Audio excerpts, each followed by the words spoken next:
Welcome back. You're watching South Africa Tonight here on eNCA. Now, South Africa continues to be in the dark with persistent higher stages. It's expected stages could be ramped up to 10 this winter or even higher if Eskom gets its way. The utility is proposing the implementation of up to 16. What does this mean, and when did we even find ourselves here?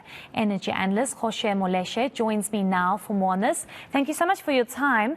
We do appreciate it. It's very worrying to be told that, this is going to be our reality for the foreseeable future. The minister yesterday really looking very worried, I would say, about the fact that the country is going to be subjected to stage 6 load shedding indefinitely. We're hearing about the implementation of stage 16 as well. What are you hearing? We're hearing that actually we are hearing and expecting and not surprised that there are higher stages of load shedding.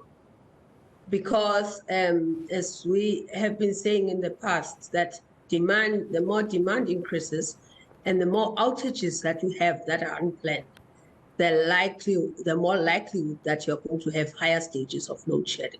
And without a credible intervention, which requires additional capacity, so that you have enough capacity to be able to do maintenance and to do other things. So without those interventions, you really, it's no surprise.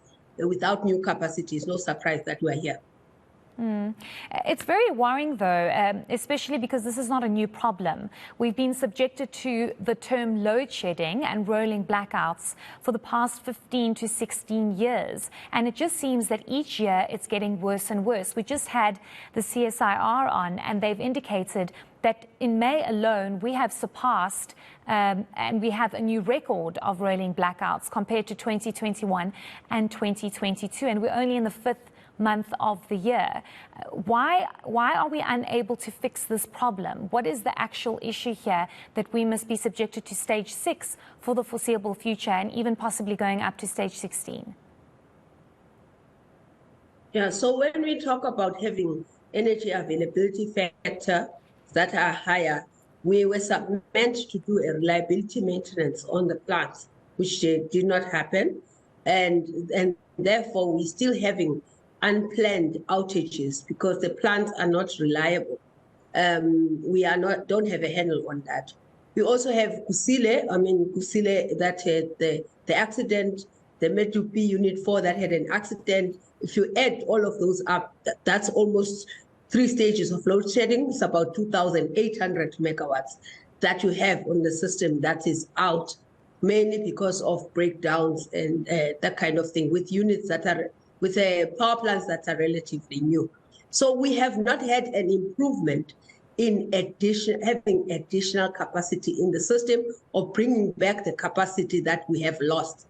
And what we do with the plans, we keep coming up with plans, but the plans don't have a timeline. The plans don't have a specific intervention that is new.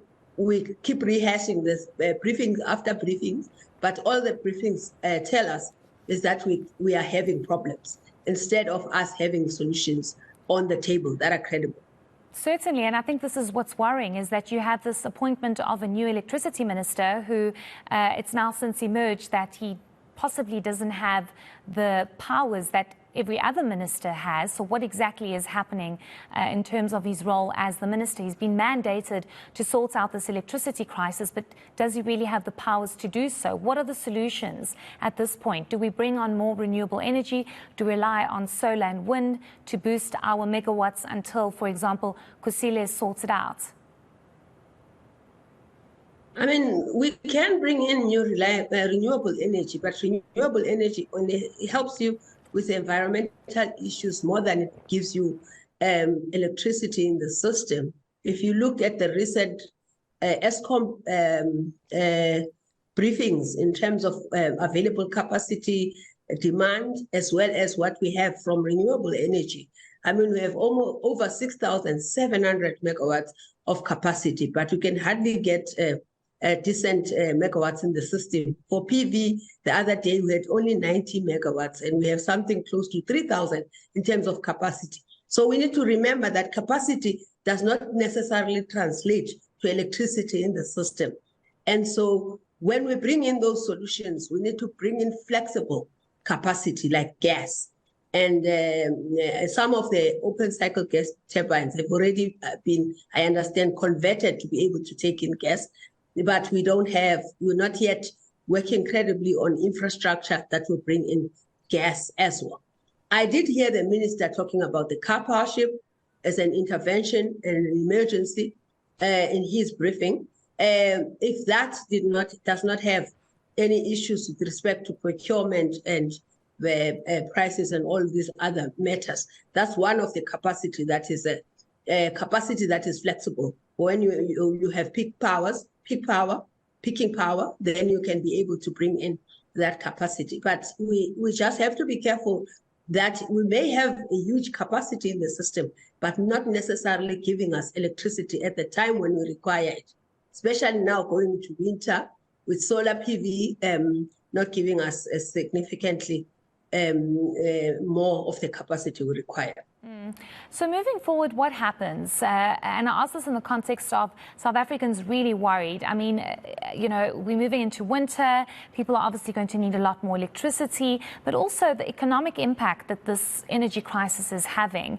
The Reserve Bank governor last week also spoke about the fact that 0.5% of our inflation rates, which is over 7%, is attributed to this energy crisis, and that goods and services are going to continue increasing because of this energy crisis.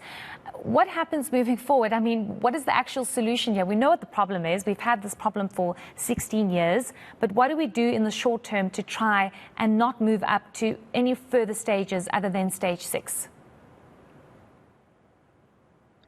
I'm afraid we don't have a simple answer to that, because what is being suggested now is demand-side management. Demand-side management does have a role, but the gap is so big that we need a new generation capacity.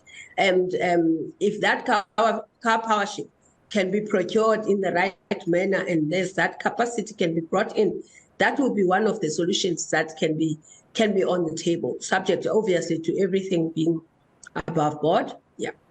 Okay. Well, we'll just have to wait and see. Just very quickly, I just want to ask you one last question. Do you actually think we are in stage 6, or do you think that we are being misled and it's actually stage 8?